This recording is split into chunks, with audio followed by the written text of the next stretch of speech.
Ladies and gentlemen, welcome back to Between the Sharks and the Summer of Reliability, brought to you by Little Brown Dog Coffee, because nothing says good morning like Little Brown Dog.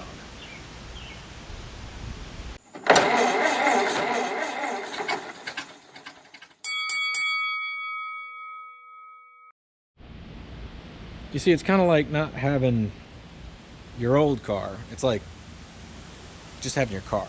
That's where you just get in it and you go. But let's break it down. Let's assess what we've got. This, as you guys may recognize, is my 65 C10. It is the workhorse. It does the majority of the duty. We are going to get into what it is here in a minute. Now, this you may not be as familiar with. It's my 1990 Isuzu Trooper that I did a motor swap on. We'll get into that in a minute. And back there is our 1974 K5 Blazer that does the duty anytime the C10 doesn't. The Trooper has done none of the work because it has been sitting with a dead power steering pump for over a year and a half. So maybe we can get this folded in to our fleet of reliable vehicles for the summer and address the problems with these other ones, because we got a couple of problems. All right, so the 1965 C10 has been my most reliablest vehicle of the last 10 years, because I've had it for about 10 years. Over those years, I've done plenty of work to it to keep it that way. We've got a couple of upgrades. I put a disc brake, I want to say kit, but it's not really a kit. I pulled the stuff off a 72 and put it on this truck. I swapped the rear end for a 308 rear end, so it's got highway gears. About 7 or 8 years ago, I did a motor swap. I put in another used 230 or 250, I'm not really sure what it is, inline 6. I did a clutch at that point too. We're still running points. We're still running a single barrel carburetor, where I have upgraded the radiator, and it's got a radio, which is a huge help, but it has some known issues. This motor has always run hot. That is one of our known issues. Since the day I put it in, it kind of got itself right up to about 205 to 210 and stayed there. That is where it's been for 7.5 years. I've replaced the water pump, I've replaced the thermostats, I've put in a larger radiator. Bugs. None of those really solved the problem. I flushed the block every time I did that stuff. I don't know. I've done a compression test. Nothing's indicating a head gasket problem, but I could have one. Could have a cracked head. Don't really know. But anyway, that is a known issue. So we're going to need to look into that, because already this week it has hit 98 degrees. 98 degrees. 98 degrees. So the other known issue that needs attention kind of sooner than later is it won't really pull past 2,500 RPM. So when we're on the highway with this tire size, with this gearing, with whatever, 2,500 RPM is like 70 miles an hour, which is great because I can actually cruise on the highway, but I can't go up a hill doing 70 miles an hour. I just kind of lose speed. And even on flat ground, once I hit 70, getting it to cook up any beyond that is not really, it doesn't really happen. And the thing about that is, not like I want to run this thing at 3,000 RPM all day long. I'd like it to be able to get out of the way. And I feel like this engine should have more than enough room from 2,500 to 3,000 if I needed to punch it just a little bit. But it really makes no difference what I do with the throttle. So we've got to dig into that and see what is going on. Ladies and gentlemen, this is our 1974 Chevrolet Blazer. It's a mutt at this point, but the running gear is a 1980s-ish, don't really know the year, small block Chevy that does run extraordinarily well.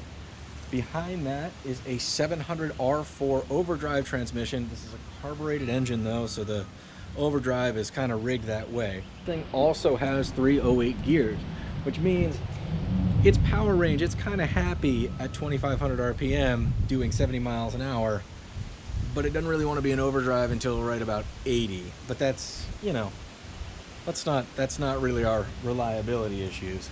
Let's talk about the known issues with this vehicle. Well, it's all bubbled up.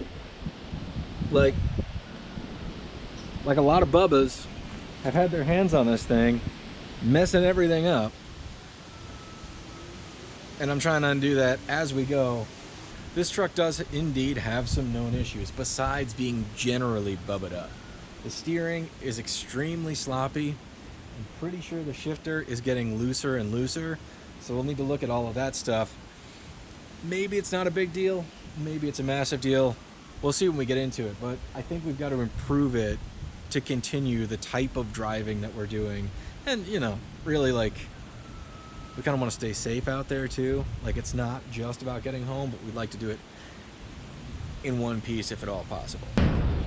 Last but not least, this car has great sentimental value to me. It is a 1990 Isuzu Trooper. Why? I don't know. My dad bought it brand new and I was there on the lot when he bought it, and here it is still. This is one that I need to get into the rotation to start testing its reliability and then sort of maintain its reliability, because the reality is I just don't know.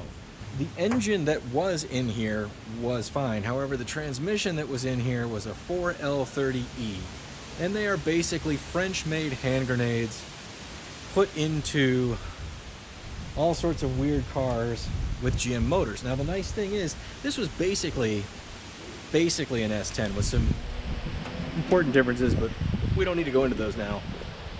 For all intent and purpose, it's very similar to an S10. After going through several very expensive transmissions, having this sit for over 3 or 4 years, I finally bought a wrecked 1991 S10 that had around 120,000 miles on it, snatched the 2.8 and the 4L30E out, and shoehorned in a 4.3 liter Chevy V6, throttle body, all of that stuff, with the 700 R4 that was attached to it from the S10. I probably put about 1,000 miles on it after I put the motor in it, and then the power steering pump failed.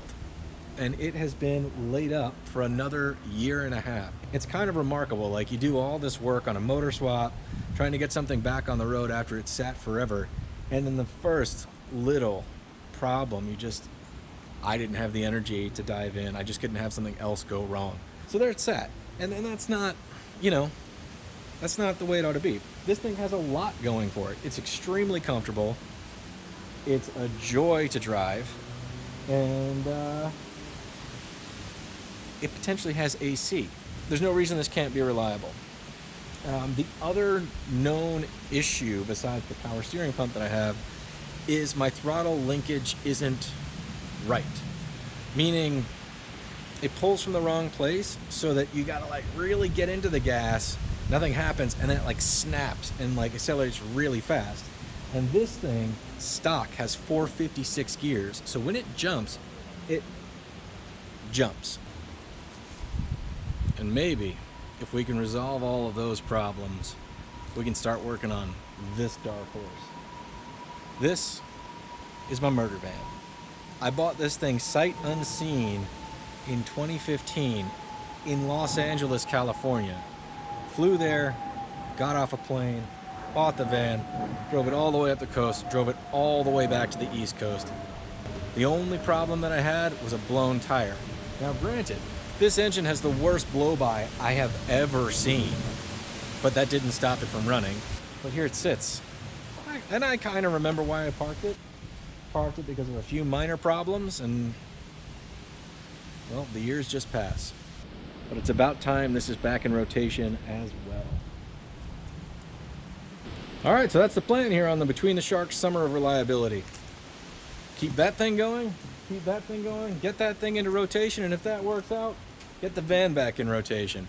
Will that stop me from shopping for cheap jalopies to add to the rotation of things that need maintenance to become reliable? No. The idea is simple.